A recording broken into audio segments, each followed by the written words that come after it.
Now let's take the derivative of the inverse tangent of x, and once again you also do this with implicit differentiation. You take the tangent of both sides, you see that tangent of y is equal to x. You differentiate both sides, d dx of tangent of x is equal to d dx of x. Then you apply the chain rule, and as we've already established, the derivative of tangent is secant squared. So we'll have secant squared of y, that's the outside, multiplied by the inside, which is dy over dx, which is what we're solving for, is equal to 1, and therefore dy over dx is equal to 1 divided by secant squared of y. And is there any way to rewrite this to make it easier to solve? And yes, there is. We'd still be using sine squared of y plus cosine squared of y. Oh, sorry about my handwriting, is equal to 1.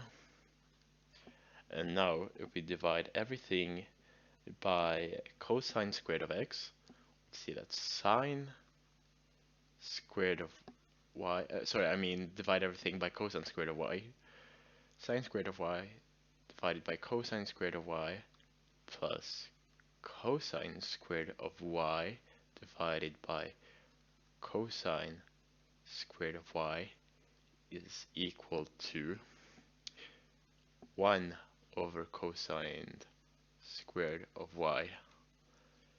And this is just equivalent to tangent squared of y. It's sine over cos to the second power, and cosine squared of y divided by cosine squared of y is of course equal to 1.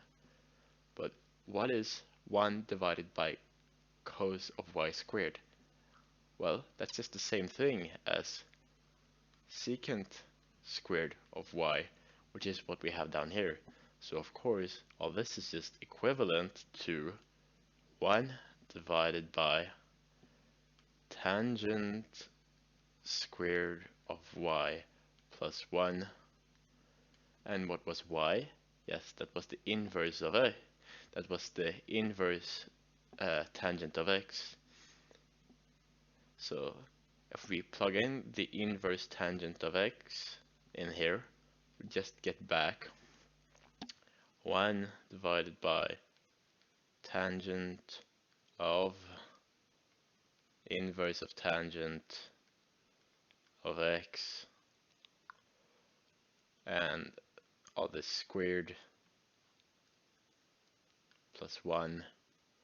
Of course, this is just equal to 1 divided by